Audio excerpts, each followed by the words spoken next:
வணக்கம் நண்பர்களே. இந்த வீடியோவுக்கு வந்திருக்கிற நீங்க ஒரு அற்புதமான பயணத்துக்கு தயாராக இருங்க. இன்னைக்கு நாம பேச போறது உங்க வாழ்க்கையை மாற்றி அமைக்க போகுது. உலகத்துல வெற்றி பெறணும்னா பணமோ புகழோ மட்டும் போதாது. உங்களை பின்னாடி இழுக்கிற, உங்களை கீழே தள்ள பார்க்கிற விஷயங்களை எப்படி புறக்கணிக்கணும்னு தெரிஞ்சு வச்சிருக்கணும். இத சொன்னவர் வேற யாரும் இல்ல, ஞானத்தோட மாஸ்டர் சாணக்கியர். அவரோட 8 புறக்கணிக்கும் கலைகளை இன்னைக்கு நாம விரிவா பார்க்க போறோம். இந்த வீடியோவை முழுசா பாருங்க, உங்களுக்கு ஒரு பெரிய ரகசியம் காத்திருக்கு. வாங்க சாணக்கியரின் அந்த 10 நீதிகள் என்னவென்று பார்ப்போம். நீதி 1, மனதின் விளையாட்டை புரிந்து கொள்ளுதல். நண்பர்களே, சாணக்கியர் சொல்ற முதல் கலை இதுதான். உங்க மனசு ஒரு பெரிய களம். இந்த களத்துல நடக்கிற போரை முதல்ல புரிஞ்சுக்கணும். யாராவது உங்களை விமர்சிக்கும் போது, உங்களை கேலி பண்ணும்போது உங்க மனசு உடனே ஒரு எதிர்வினை உருவாக்கும். இப்படி பேசுறாங்க, இதுக்கு பதில் சொல்லணும்னு உங்களை தூண்டும். ஆனா சாணக்கியர் சொல்றார், மனசோட விளையாட்டை புரிஞ்சு அதை கட்டுப்படுத்து. ஒரு முறை சாணக்கியரை ஒரு அரசவையில அவமானப்படுத்த ஒரு அமைச்சர் முயற்சி பண்ணார். நீ ஒரு சாதாரண ஆசிரியர், உனக்கு அரசியல் தெரியாதுன்னு கேலி பண்ணினார். ஆனா சாணக்கியர் ஒரு வார்த்தையும் பேசல. மாறாக அவர் தன்னோட செயல்கள் மூலமா பதில் கொடுத்தார். அந்த அமைச்சரோட முழு அரசையும் தன்னோட ஞானத்தால் மாற்றி அவரை மௌனமாக்கினார். இதுல இருந்து நாம என்ன கத்துக்கணும்? எல்லாரையும் திருப்தி பண்ண முடியாது, எல்லாரையும் கட்டுப்படுத்தவும் முடியாது. ஒரு உதாரணம் பார்ப்போம். நீங்க ஒரு ஸ்டார்ட் அப் ஆரம்பிச்சிருக்கீங்க. உங்க ஐடியாவை பார்த்து இது வேலைக்கு ஆகாதுன்னு உங்க நண்பர்கள் கேலி பண்றாங்க. இப்போ நீங்க அவங்களுக்கு விளக்கம் கொடுக்க ஆரம்பிச்சா உங்க நேரம் வீணாகும். மாறாக அவங்களோட விமர்சனத்தை புறக்கணிச்சு உங்க ஐடியாவை செயல்படுத்தி ஒரு வெற்றிகரமான நிறுவனமா மாத்தினா அது அவங்களுக்கு பதில் சொல்லும். சாணக்கியர் சொல்றாரு, ஒரு புத்திசாலி மற்றவங்களோட வார்த்தைகளுக்கு பதில் சொல்வதை விட தன்னோட செயல்களை மட்டுமே பேச விடுவான். இந்த முதல் நீதியை நடைமுறைப்படுத்த அடுத்த முறை யாராவது உங்களை விமர்சிக்கும் போது 10 வினாடிகள் மௌனமா இருங்க. ஒரு ஆழ்ந்த மூச்சு விடுங்க. அவங்க வார்த்தைகளை உங்க மனசு எப்படி உணருதுன்னு கவனிங்க.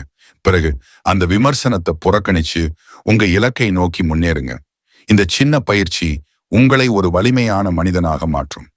நீதி 2, காலம் பதில் சொல்லட்டும். நண்பர்களே, காலம் எல்லா கேள்விகளுக்கும் பதில் சொல்லும். இந்த உலகத்துல உங்களை கேலி பண்ணவும், உங்களை கீழே இழுக்கவும், உங்களோட திறமையை கேள்வி கேட்கவும் நிறைய பேர் வருவாங்க. இந்த சமயத்துல உங்க மனசு உங்களை உடனடியாக பதில் சொல்லும். ஆனா சாணக்கியர் சொல்றார், வாய்மொழி பதில் உன்னோட நேரத்தை வீணாக்கும். உன்னோட செயல்கள் உனக்கு பதில் சொல்லட்டும். சாணக்கியரோட வாழ்க்கையில ஒரு சம்பவம்.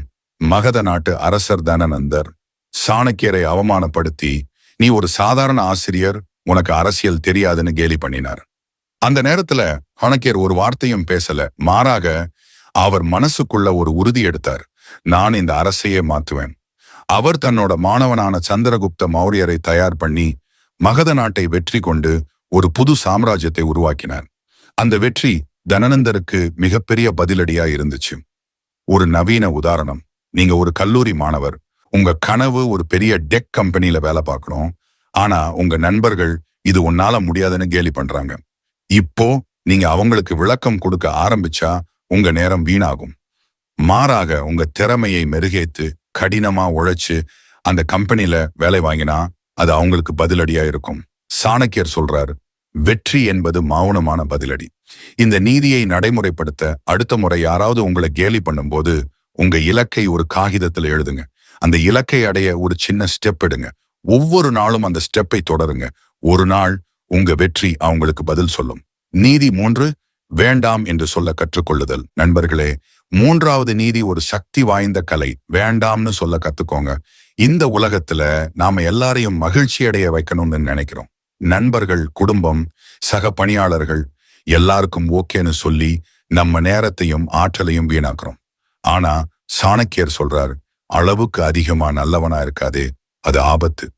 சாணக்கியரோட வாழ்க்கையில ஒரு சம்பவம். ஒரு அரசர் சாணக்கியரை அழைச்சு அரசவையில எல்லா வேலைகளையும் செய்ய சொன்னார்.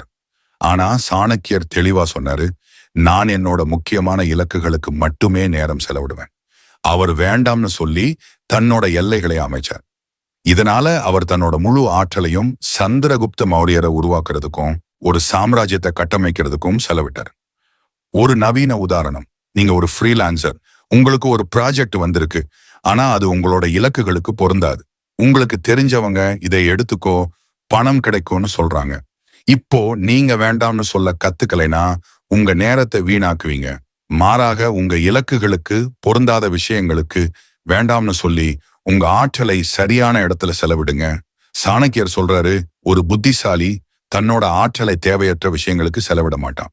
இந்த நீதியை நடைமுறைப்படுத்த அடுத்த முறை யாராவது உங்களுக்கு ஒரு வேலையை கொடுக்கும்போது 5 நிமிஷம் யோசிங்க. இது என்னோட இலக்குக்கு உதவுமான்னு கேளுங்க.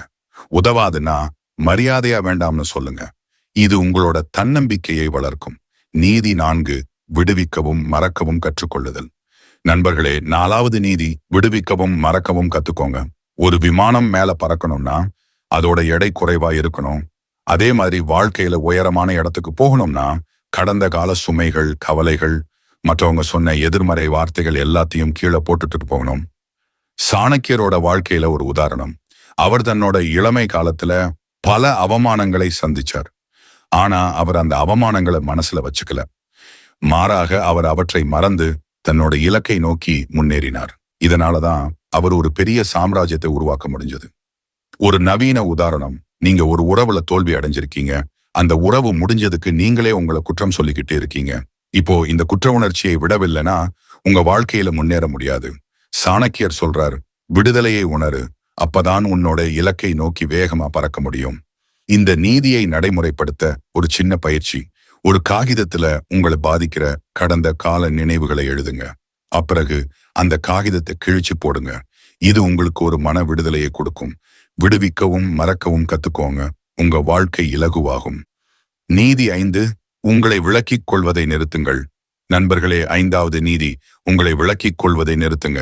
நீங்க ஏன் இப்படி ஒரு முடிவு எடுத்தீங்க, ஏன் இப்படி நடந்துகிட்டீங்கன்னு எல்லாருக்கும் விளக்கம் கொடுக்காதீங்க. அது உங்க மன ஆற்றலை வீணாக்கும். சாணக்கியரோட வாழ்க்கையில ஒரு சம்பவம். ஒரு முறை அவர் ஒரு முடிவை எடுத்தார். அதை பலர் கேள்வி கேட்டாங்க. ஆனா சாணக்கியர் யாருக்கும் விளக்கம் கொடுக்கல. மாறாக அவர் தன்னோட செயல்கள் மூலமா அந்த முடிவு சரின்னு நிரூபிச்சார். ஒரு நவீன உதாரணம், நீங்க ஒரு வேலையை விட்டுட்டு புது கேரியரை ஆரம்பிக்க முடிவு பண்ணியிருக்கீங்க. ஆனா உங்க குடும்பத்தினர், நண்பர்கள் ஏன் இந்த முடிவை எடுத்துன்னு கேள்வி கேட்கறாங்க. இப்போ நீங்க எல்லாருக்கும் விளக்கம் கொடுக்க ஆரம்பிச்சா உங்க ஆற்றல் வீணாகும். சாணக்கியர் சொல்றார், மௌனமாயிரு, அது பலம். மௌனம் 1000 வார்த்தைகளுக்கு சமம். இந்த நீதியை நடைமுறைப்படுத்த அடுத்த முறை யாராவது உங்க முடிவை கேள்வி கேட்டா ஒரு புன்னகையோட மௌனமா இருங்க. உங்க செயல்கள் உங்களுக்கு பதில் சொல்லட்டும். நீதி 6, இலக்குகளில் கவனம் செலுத்துங்கள். நண்பர்களே, 6வது நீதி, இலக்குகளில் கவனம் செலுத்துங்க. ஒரு மிகப்பெரிய இலக்கு இருக்கு, ஆனா சின்ன சின்ன விஷயங்களால கவனம் சிதறுதா? சாணக்கியர் சொல்றார், பெரிய இலக்கை நோக்கிய பயணத்துல சின்ன சின்ன சவால்கள் வரத்தான் செய்யும். அதை புறக்கணிக்கணும். சாணக்கியரோட வாழ்க்கையில ஒரு உதாரணம். அவர் சந்திரகுப்த மௌரியரை ஒரு பெரிய அரசராக உருவாக்க முடிவு பண்ணார். ஆனா பல சின்ன சின்ன பிரச்சனைகள் வந்துச்சு. ஆனா சாணக்கியர் அந்த பிரச்சனைகளை புறக்கணிச்சு இலக்கை மட்டும் பார்த்தார். இதனாலதான் அவர் ஒரு சாம்ராஜ்யத்தை உருவாக்க முடிஞ்சது. ஒரு நவீன உதாரணம், நீங்க ஒரு தேர்வுக்கு தயாராகிக்கிட்டே இருக்கீங்க. ஆனா சமூக வலைதளங்கள்ல வர்ற மீம்ஸ், நண்பர்களோட பேச்சு, இவையெல்லாம் உங்க கவனத்தை சிதறடிக்குது. இப்போ இந்த சின்ன விஷயங்களை புறக்கணிச்சு உங்க தேர்வு இலக்கை மட்டும் பாருங்க. சாணக்கியர் சொல்றார், எறும்பு மாதிரி சின்ன விஷயங்களுக்கு பயப்படாம யானை மாதிரி உங்க இலக்கை நோக்கி போங்க. இந்த நீதியை நடைமுறைப்படுத்த ஒரு சின்ன பயிற்சி. உங்க இலக்கை ஒரு காகிதத்துல எழுதுங்க. ஒவ்வொரு நாளும் அந்த இலக்கை நோக்கி ஒரு சின்ன ஸ்டெப் எடுங்க. சின்ன விஷயங்களை புறக்கணிங்க. உங்க இலக்கு உங்களை காத்திருக்கு. நீதி 7, கொஞ்சம் குறைவான அப்பாவித்தனத்துடன் இருங்கள். நண்பர்களே, 7வது நீதி, கொஞ்சம் குறைவான அப்பாவித்தனத்துடன் இருங்க. இந்த உலகத்துல ரொம்ப அப்பாவித்தனமா இருக்கிறது உங்களை சுரண்டுறதுக்கு வாய்ப்பை உருவாக்கும். சாணக்கியர் சொல்றாரு, சில நேரங்கள்ல புத்திசாலித்தனமாக செயல்படுங்க. சாணக்கியரோட வாழ்க்கையில ஒரு சம்பவம். ஒரு முறை ஒரு எதிரி அவரை ஏமாத்த முயற்சி பண்ணாரு. ஆனா சாணக்கியர் அவரோட அப்பாவித்தனத்தை காட்டிக்காம புத்திசாலித்தனமா ஒரு திட்டம் வகுத்து அந்த எதிரியை தோற்கடிச்சார். ஒரு நவீன உதாரணம், நீங்க ஒரு பிசினஸ் ஆரம்பிச்சிருக்கீங்க. ஒரு பார்ட்னர் உங்களை ஏமாத்த முயற்சி பண்றாரு. இப்போ நீங்க ரொம்ப அப்பாவித்தனமா இருந்தா உங்களை சுரண்டுவாங்க. சாணக்கியர் சொல்றாரு, தேவைப்பட்டால் கொஞ்சம் வலிமையாகவும் ஆழமான ஞானத்துடனும் இருங்க. இந்த நீதியை நடைமுறைப்படுத்த அடுத்த முறை யாராவது உங்களை ஏமாத்த முயற்சி பண்ணா அவங்க நோக்கத்தை புரிஞ்சுக்கோங்க. புத்திசாலித்தனமா முடிவு எடுங்க. இது உங்களை பாதுகாக்கும். நீதி 8, மற்றவங்க என்ன சொல்கிறார்கள் என்பதை புறக்கணிக்கவும். நண்பர்களே, கடைசி நீதி, மற்றவர்கள் என்ன சொல்றாங்க என்கிறத புறக்கணிங்க. உங்களை பத்தி பல பேர் பலவிதமா பேசுவாங்க. அவங்க எதுக்கு பேசுறாங்க? உங்க பலவீனத்தை தேடி உங்களை வீழ்த்த பார்க்கறாங்க. சாணக்கியரோட வாழ்க்கையில ஒரு உதாரணம். அவர் ஒரு பெரிய திட்டம் வகுக்கும் போது பலர் அவரை கேலி பண்ணாங்க. ஆனா சாணக்கியர் அவங்களோட வார்த்தைகளை புறக்கணிச்சு தன்னோட இலக்கை அடைஞ்சார். ஒரு நவீன உதாரணம். நீங்க ஒரு யூடியூப் சேனல் ஆரம்பிச்சிருக்கீங்க. ஆனா சிலர் உங்க வீடியோவை பார்த்து இது சரியில்லை, இதுல எந்த பயனும் இல்லைன்னு கமெண்ட்ஸ் போடுறாங்க. இப்போ அவங்க வார்த்தைகளை மனசுல வச்சுக்கிட்டா உங்க உற்சாகம் குறையும். சாணக்கியர் சொல்றார், அவங்கள புறக்கணிங்க, உங்க வேலையை தொடருங்க. இந்த நீதியை நடைமுறைப்படுத்த அடுத்த முறை யாராவது உங்களை விமர்சிக்கும் போது அவங்க வார்த்தைகளை ஒரு காகிதத்தில் எழுதுங்க. பிறகு அந்த காகிதத்தை கசக்கி தூக்கி எறிங்க. உங்க இலக்கை நோக்கி முன்னேறுங்க. நாளடைவில் அவங்க உங்களை பேசுவதை நிறுத்திடுவாங்க. முடிவுரை. நண்பர்களே, சாணக்கியரோட இந்த 8 புறக்கணிக்கும் கலைகளை புரிஞ்சு உங்க வாழ்க்கையில நடைமுறைப்படுத்தினா உங்களை யாராலையும் தடுக்க முடியாது. புறக்கணிப்பது ஒரு பலவீனம் இல்லை, அது ஒரு பாதுகாப்பு கவசம், ஒரு வெற்றி ரகசியம்.